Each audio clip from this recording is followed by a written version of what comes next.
Hi, I'm Dr. Tim Weir, and I gotta tell you, I love life. But when I'm not being a husband, a father, a grandfather, an author, or a practicing chiropractor, I'm the host of the television show, Loving Life with Dr. Tim Weir.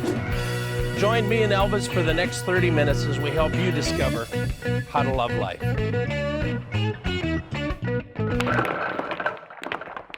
Got some great guests with me. You know, a lot of times people come up against tragedies in their life and they don't know where to turn.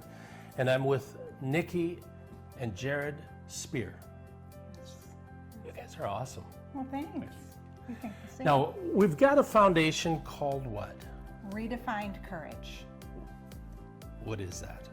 That is a foundation that gives free post-op shirts to women having any breast surgery. Wow. All across the United States. Really? Yes. So how did this start? Why are we interested in that? Such a personal journey, lots of tragedy, a lot of breast cancer in our family. And just October 2015, I made a promise to my mom, is actually what it was, and told her I would design clothing for her. And I really had no business doing that. But from a little simple drawing on a Post-it note to what we have here today is one of the main reasons why, and just fortitude and strength and a husband who supports me. That's you. So why give them away? I don't understand that. I think when you're going through anything that is difficult, a life circumstance that's going to change you, and especially a woman and your body, I don't think the first thing you look at is what can I wear? What is gonna help me? The first thing you do is you're scared. And the money spent is probably going to be on medical bills and maybe having people take care of your kids or meals and things like that. So we wanted to be the people that came in and said, you don't have to worry about this thing that you're going to wear home from the hospital. That's going to help you hold your drains, be comfortable, give you some dignity, some hope, and that's what it's called. So to me, it looks just like a regular top. It's not. So what makes it different? Inside, there's four drain pockets for the actual drains that will be attached to you when you come out of surgery. Wow. And it's up to 1 to 4. Sometimes women have 6 drains, but we decided to do the four drains. Also, when I had a double mastectomy myself because of our family history, and Jared remembers what it was like to care for me, and have those drains pinned to a bra. And I never wanted to see another woman like my mom or my 2 aunts or my grandmother have to struggle with that situation. Absolutely, so absolutely. This is why it's different. So drains would be coming usually from here, and depending on how many you have, but they would fit nicely right in these pockets. And then you would close it up and button it up. Your mobility in your arms is not as it's really hard to move your arms way up high, they tell you. Exactly. And you have to do exercises and all kinds of things before you can even raise them that high. So having the button up is super important, and just a soft cotton shirt to be able to feel comfortable in while you're recovering. So coming from your standpoint, the spouse, that's a lot to go through. It is. I mean, the emotional aspect, but also seeing, not only my wife go through it because she went preventatively to have one done, but also watching her mother, her aunt, and also her grandmother has gone through it as well. 2 of them have passed. Actually, all 3 of them have passed. And so, we've had an opportunity to walk through it together so we can understand not only what the woman's going through, but what the caregivers are going through as well. So, and the development of this shirt was specifically based on experience that she had, and individuals who have worn this and said, hey, listen, this would really help. So even where the seams are placed, they're away from the incision location, so they've been switched so that your seams are on the top of the shoulder on the outside of the sleeve. And so that's, by experience, we've developed the shirt. Everything's been thought through. Yes. Okay. For the woman that's going to be wearing it specifically. So now, is it something that somebody can get involved in helping you guys?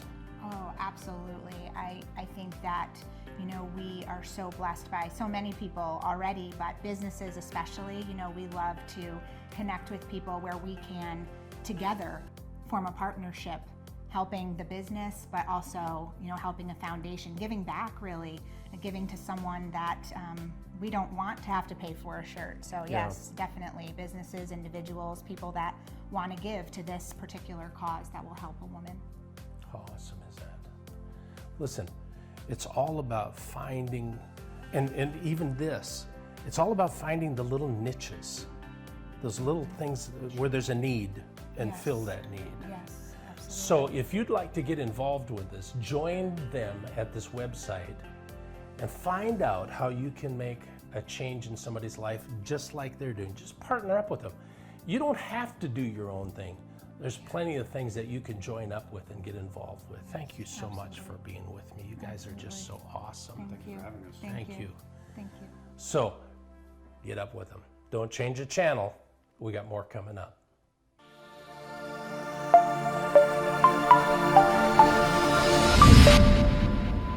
Hey, welcome to Longboat Key. This is a gorgeous place. Wanted to spend a moment with you talking about something that is so incredible. If you can catch this, it's going to change your life forever.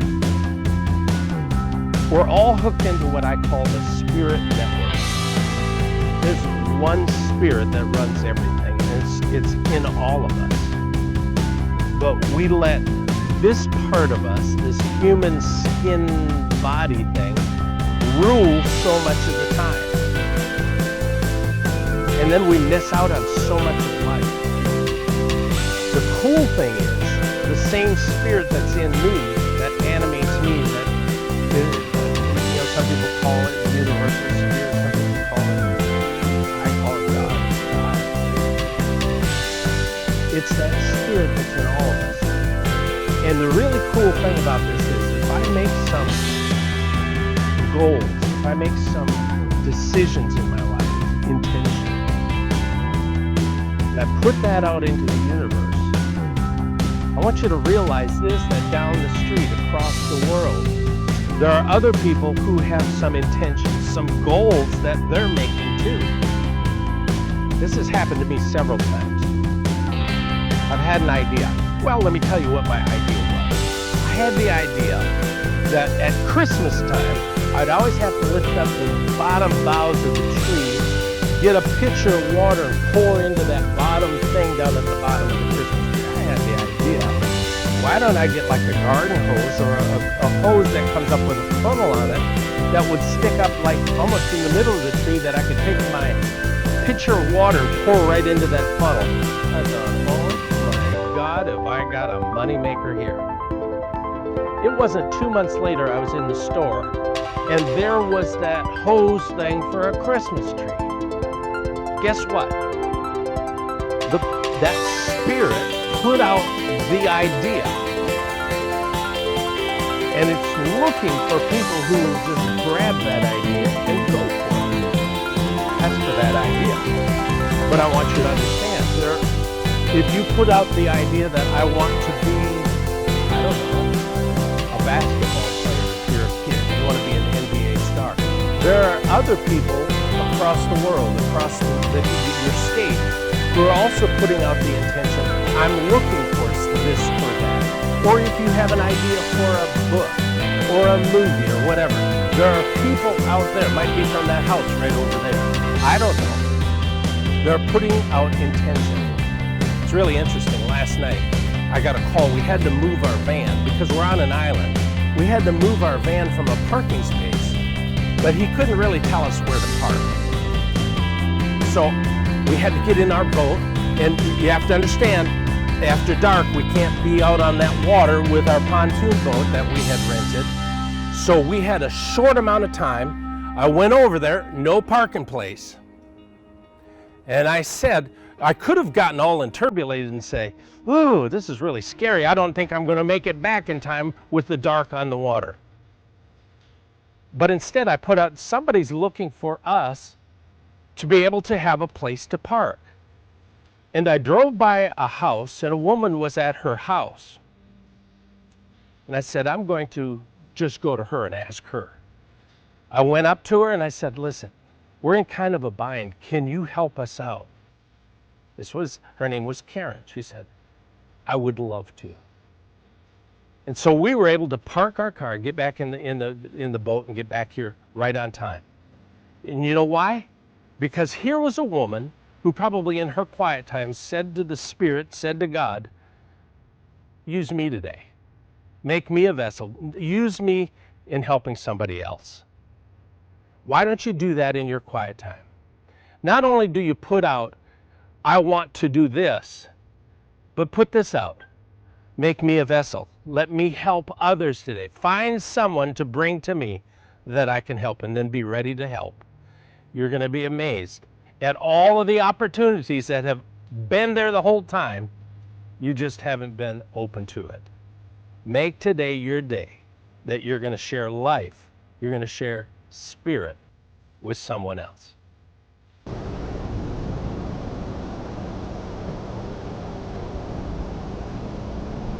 Spend some time on my website. That's drtimweir.com. It's just there's some information on there. It leads you to other places. It talks about my clinic a little bit and all that kind of stuff. We're also on Twitter. We're on Instagram.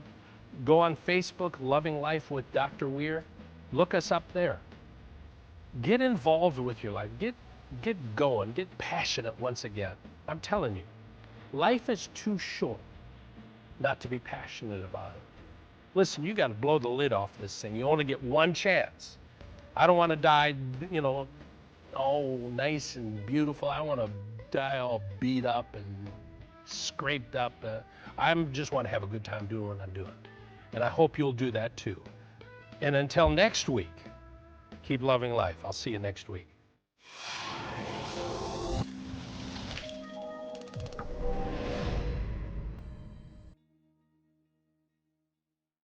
I know you're always looking for places that you can be involved with and make a difference. And I'm with Michael Berger from the Tri-Area Ministry Food Pantry. I knew that.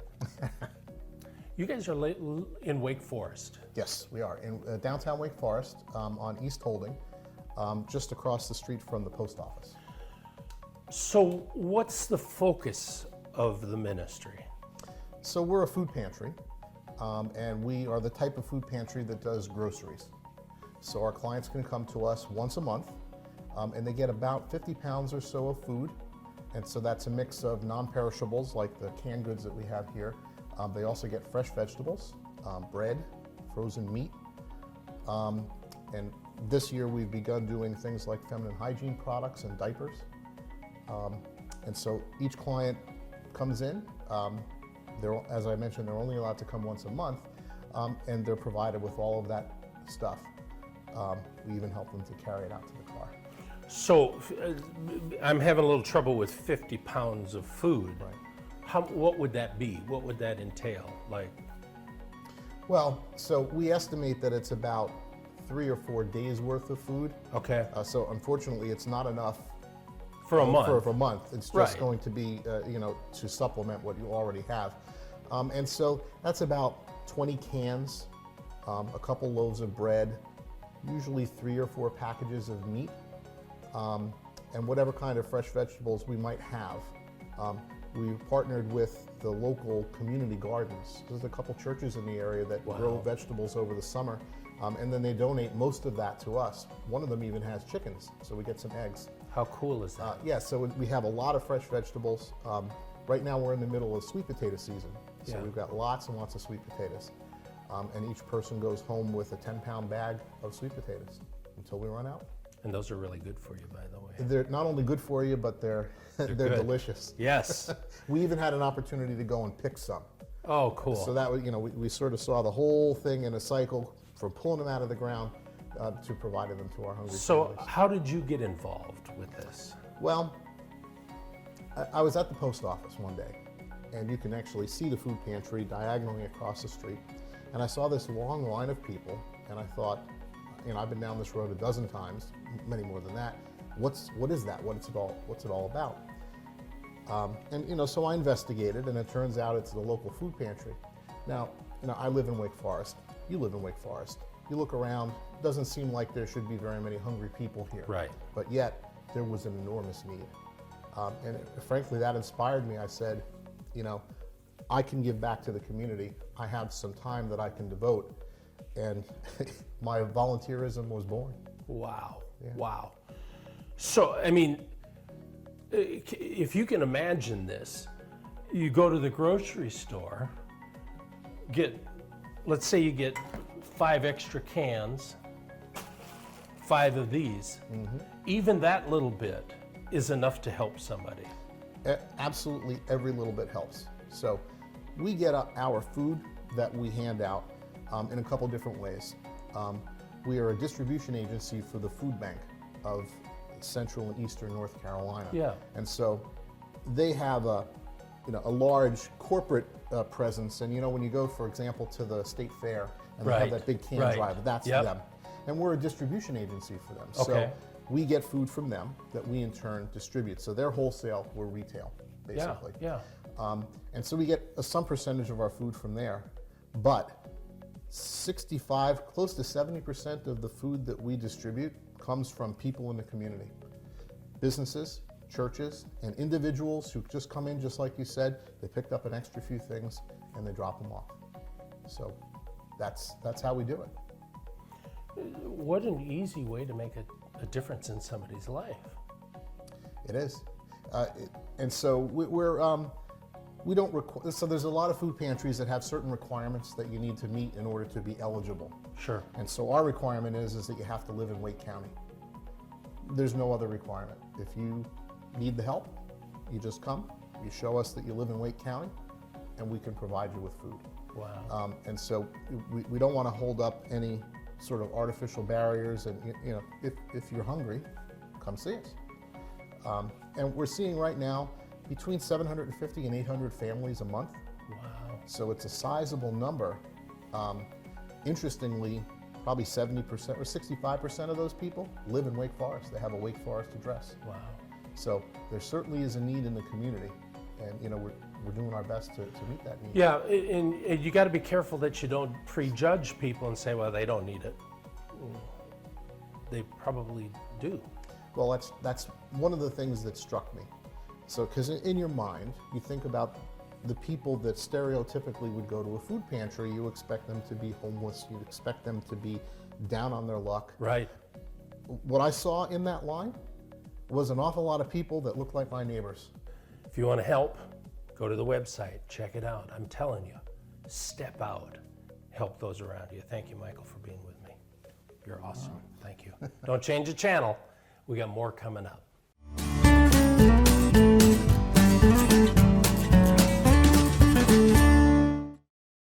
There are so many people who look at some scriptures and they say, oftentimes people read scriptures wrong. And one of those scriptures is where it talks about God creating the earth out of nothing. And people say, well, God took nothing and created the earth. But that's not what the scripture says. If you read the scripture, what the scripture actually says is that God created the earth out of things that cannot be seen. And so, in other words, God created things out of invisible things. I want you to understand this, that this here is very temporary. This is the old body we get, and some of us are lucky enough to have it for 85, 90, even 100, 120 years. But it goes away, but there's something that doesn't go away, and that's the spirit part of you. And so that spirit part of you is part of that invisible world. So sometimes when you're looking around you and you say, I'd really like for this to happen or that to happen, but I don't see it. Let me tell you something. There's a whole world of the invisible that's around you. There are businesses, there are relationships, there are other things in this invisible world, and you just have to learn how to tap into the invisible world. So spend some time reading and studying people who know that kind of stuff. Bob Proctor, one of the great, he was part of the book The Secret, the movie Secret. Good friend of mine, great guy. I've been to his home, talked to him. He's got some ideas on how to tap into that world of the invisible. There's other people. I mean, man, Grant Cardone, there's a bunch of people. Mark Victor Hansen. If you've read my book, Mastering the Art of Success, you'll have tapped into some of those people. Les Brown, Mark Victor Hansen, Jack Canfield. Those are all people who have an idea of what it's like to tap into the invisible. So just get tapped in. Listen, there's a whole universe around you. There's a whole world that you haven't even seen yet. Tap into the invisible, bring that stuff from there into your life, and you'll create some amazing things. You'll create an amazing life.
Somebody say go!